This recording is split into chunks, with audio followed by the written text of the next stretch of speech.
Ladies and gentlemen, boys, girls, and disillusioned souls Googling how to find myself. Today we're going to talk about your ego. Yes, your ego.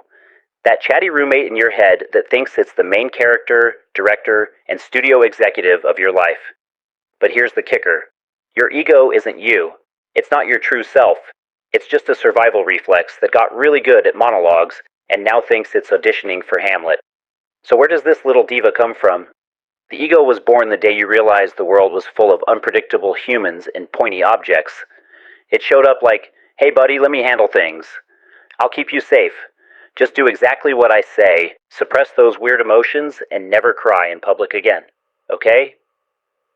The ego is not evil. It's just your inner toddler in a business suit. It doesn't care about truth.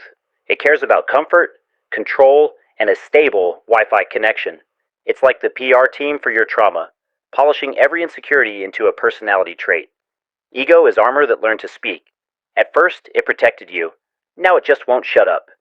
You know that voice that says, don't try that, you'll fail? That's the ego, the one that gets jealous over someone else's success.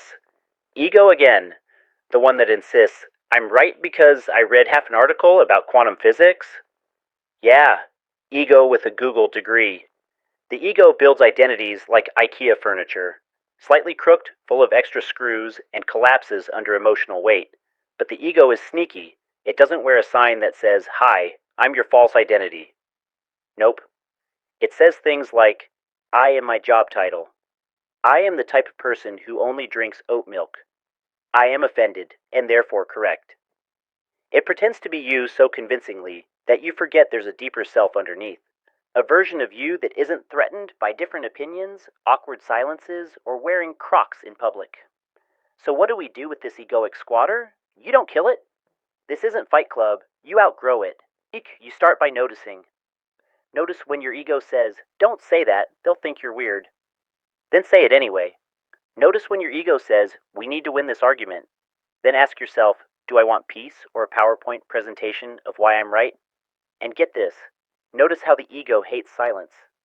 Because in silence it can't perform. In stillness something else speaks. And that voice doesn't sound anxious. It doesn't need approval. It just is. So yeah, your ego is a survival reflex pretending to be a personality. It's armor with a Twitter account. It's your coping mechanisms in cosplay. But you, the real you, don't need to pretend.